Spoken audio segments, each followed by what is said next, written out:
of Minerva and the sculpture of Apollo. And again, look at the identifiers. This one right here, Veii, Italy, near Rome, Italy.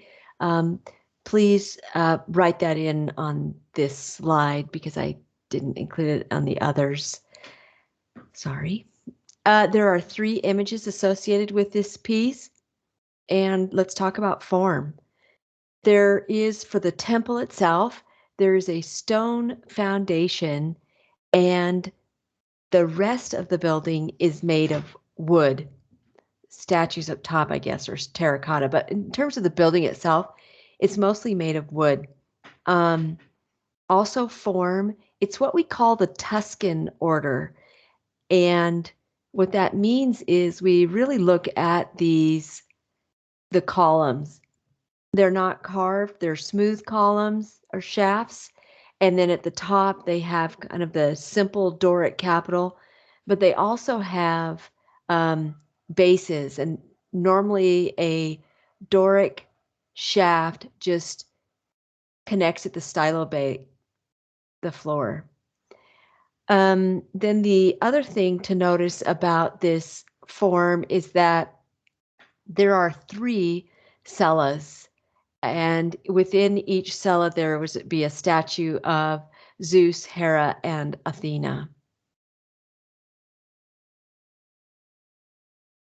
Talking specifically about the statue, it was carved by this master sculptor, Vulca. He is the only artist that we associate with in the Etruscan art.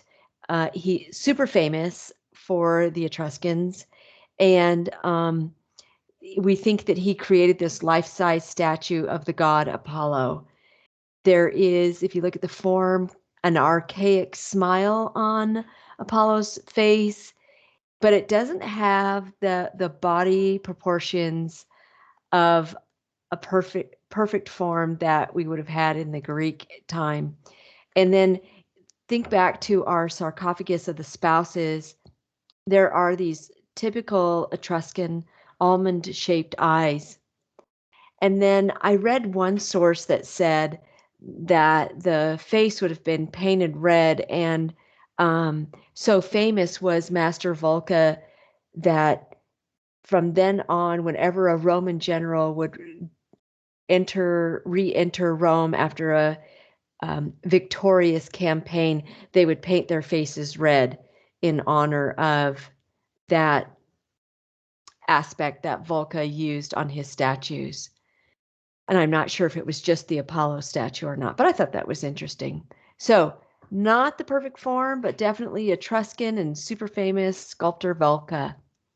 The function of this temple is that obviously it honors Minerva, Athena, and the first temples in the Italian peninsula in Italy were these Etruscan temples, of which this would have been one. So its function was really kind of starting the architecture of Rome, of Italy.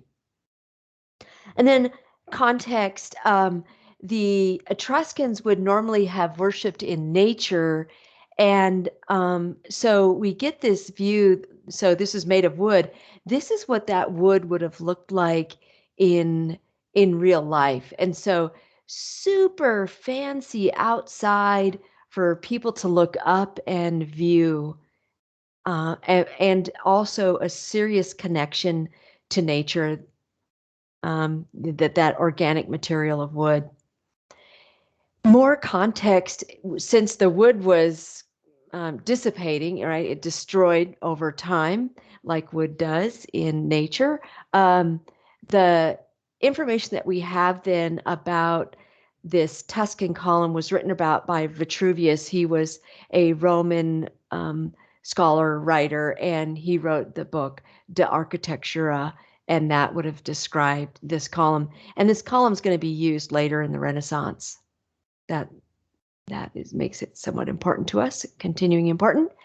And more context, again, here, I'm amazed at how deep these archaeologists have to go, but you can see this was here, this is the sculpture of Apollo that was found buried and intact because it was so well preserved by the mud, dirt around it.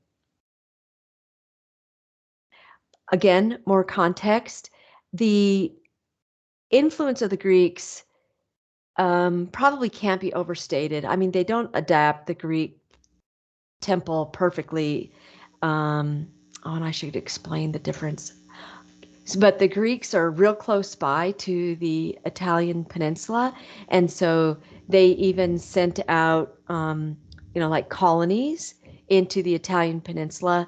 And so the Etruscans, who reside mostly in the northern Italian peninsula, would have been in contact with the Greeks and clearly borrowed their gods and goddesses, and of course borrowed from their architecture. But let me point out just some differences here. If we look at this is a temple plan that hopefully we've gone over in class in more depth. And this is the temple plan for the Temple of Minerva here.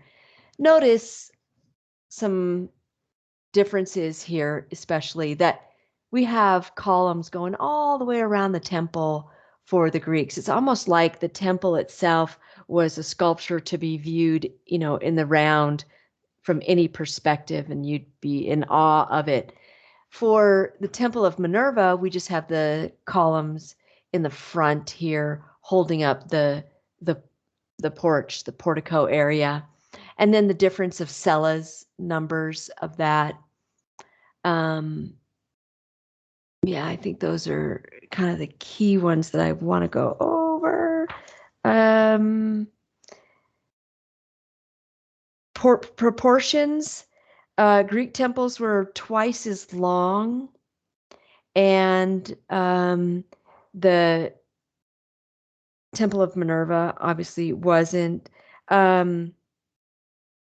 Let's see. All right, I think that's it. Then some content to talk about are these cool statues. We have these terracotta roof statues. So terracotta seems to be pretty popular because the sarcophagus of the spouses are terracotta. But what we have here is up on the very tippy top of the roof, we have these statues acting out stories from the myths and acting out myths. And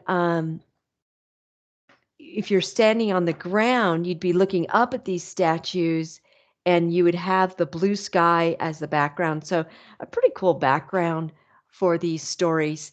So this is our statue here of Apollo that was in pristine condition. And then we have this statue here of Hercules or Heracles. Here in the Greeks call him Heracles, and he's Hercules for the Romans, Hercula for the Etruscans, actually. And then here is the deer that this story is going to revolve around. The Hercules was given tasks by the god, what were the 12 labors of Hercules? And this story evolves around the third labor of Hercules, where he is assigned to go get the deer, golden deer that is special to Artemis. And remember, Artemis is the sister of Apollo here.